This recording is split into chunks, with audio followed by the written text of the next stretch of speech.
This season has tested every nerve, every ounce of patience, and every ounce of belief. The Chicago Bears are bruised, battered, but still standing, and now the final injury cards are on the table. And what we just learned today could swing this entire matchup in ways nobody expected. Before we dive in, if you love Real Bears talk from fans who live and die with every snap, take 1 second to like the video, share it with a fellow fan, and subscribe so you never miss what's next. Now ask yourself this: after everything this team has been through, are the Bears finally catching a break at the exact right time? Let's get straight into all the breaking news, because there is a lot, and it starts with a massive update from the opposing sideline. The Los Angeles Rams are getting a major piece back up front. Head coach Sean McVay confirmed that Kevin Dotson will start at right guard on Sunday.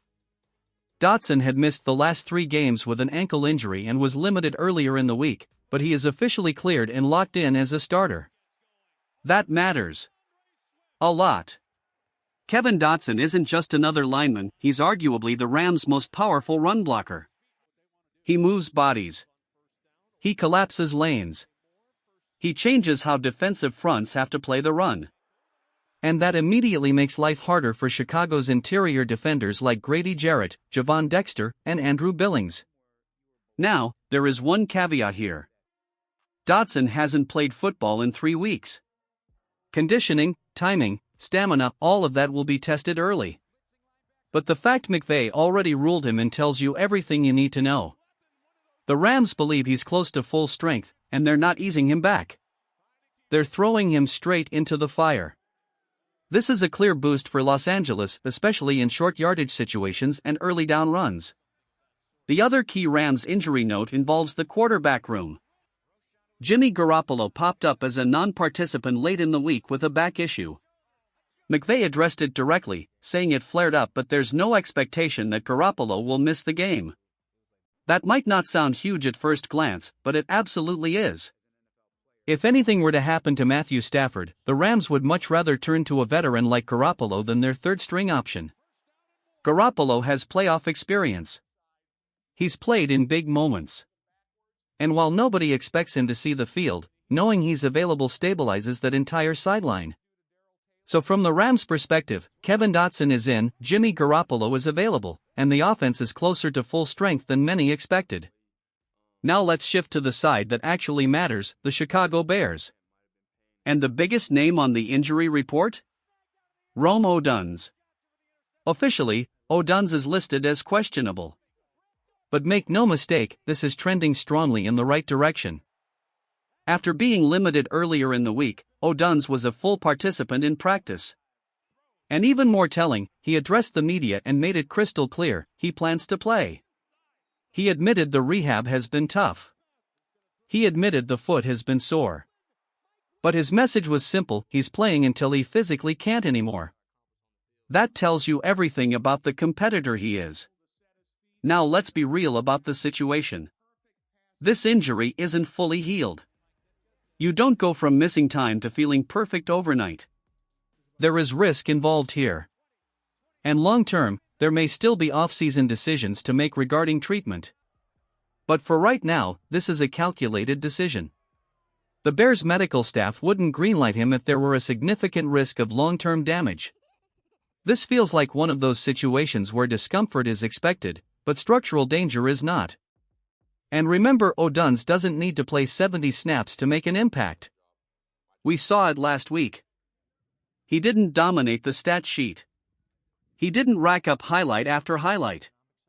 But when the game was on the line, he made 2 massive plays in the fourth quarter, including that unforgettable 4th-and-long conversion thrown by Caleb Williams. That's the value Odunze brings. Even on a limited snap count, he draws coverage.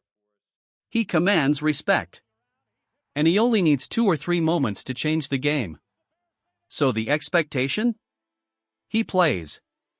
He contributes. And he gives this offense another weapon when it matters most. Now let's talk linebacker, because this is where things get quietly interesting. Jalen Reeves-Maybin is officially listed as questionable with a back injury. His practice participation has gone limited, full, then limited again, which tells you this has been closely managed. The Bears are already thin at linebacker. Season-ending injuries have forced depth players into bigger roles, and Reeves-Maybin has become important not just on defense, but on special teams. The good news? The belief internally is that he'll play. But the concern is real. Back injuries don't care about optimism. Cold weather doesn't help. And if something were to happen mid-game, the Bears could suddenly be dangerously thin. Because of that, don't be surprised if additional depth is active on game day strictly as insurance. Even if those players never touch the field defensively, the Bears cannot afford to run out of bodies at linebacker. Question of the day: do you think the Bears are taking too much of a risk pushing injured players back onto the field, or is this exactly the mentality a young, hungry team needs? Drop your answer in the comments. Now, the only Bears player officially ruled out is Nick McCloud. And honestly, credit where it's due. McCloud has been one of those unsung, glue guy contributors all season. He's bounced between roles, filled in at multiple spots in the secondary, and played heavy special teams snaps whenever asked. Is he a star? No. Is he flashy? Not at all. But he's been dependable, and on a defense hit hard by injuries, that matters. The timing of his absence, however, could be much worse. Kyler Gordon is back for his second straight game. C.J. Gardner-Johnson is a full go. The top outside corners are available, even if not all are at 100%. So while McCloud will be missed for his versatility, the secondary is in a far better position now than it was weeks ago. There's also more good news on the offensive side of the ball. DJ Moore is good to go. The offensive line is healthier than it has been in weeks. And the Bears finally enter a game without a laundry list of offensive skill players limping into Sunday. That matters, because availability is production. This team has spent most of the season adjusting, compensating, and surviving. For once, they're not patching holes everywhere. They're not perfect. They're not fully healthy. But they're functional, and sometimes, that's enough. So when you step back and look at the full picture, what do you see? The Rams are getting reinforcements.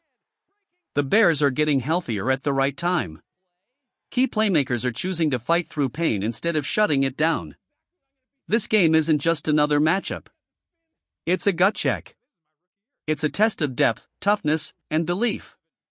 And after everything this season has thrown at Chicago, this team still isn't ready to walk away. One last thing to think about as Sunday approaches. If Odunze gives you even a few explosive moments, and the defense holds firm up front despite Kevin Dotson's return, this game gets very interesting very fast.